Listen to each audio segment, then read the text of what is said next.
Some international updates in a high-level meeting chaired by Taliban chief. We are being told the Afghan Taliban leadership has firmly rejected any possibility of handing over the strategic Bagram Airbase to the US. The development comes amidst escalating rhetoric from US President Donald Trump and ahead of scheduled talks between top Pakistani officials and Trump administration later today. Siddhant Mishra is also joining us with more. Siddhant, tell us more of what the Taliban is saying.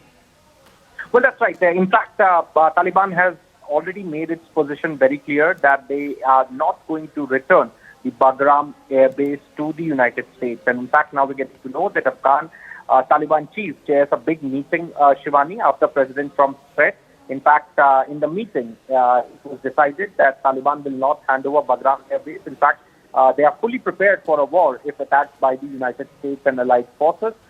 If Pakistan help or facilitate United States, Islamabad would be enemy of Afghan Taliban.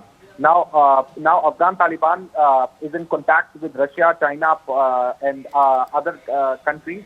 Afghan Prime Minister and Foreign Ministers are assigned to contact counterparts as soon as possible. The Taliban leadership has decided to not hand over Bagram Airbase to the United States and is preparing to resume war if Trump administration attempts to seize it.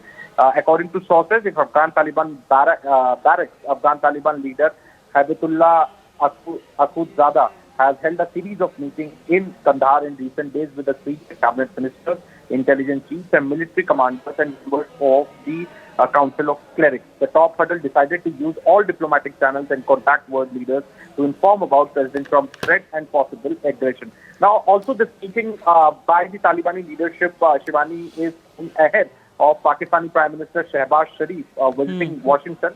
Perhaps he will be holding talks with President Trump later today. And ahead of that, Taliban is preparing because Taliban suspects that if tomorrow United States decides to go ahead with any kind of a kinetic action to take over the Bagram Airbase, perhaps Pakistan would be supporting the United States. Okay. So ahead of that, this meeting has taken place in Afghanistan. And in fact, sources said these meetings focus heavily on the possibility of US military action to retake Bagram. Participants agreed that any handover of the base was impossible and the Taliban would resume fighting if attacked. Back to you. All right. Thank you, Siddhant, for joining us. Time for a very short break, but stay with CNN News 18. News and updates continue in just a bit.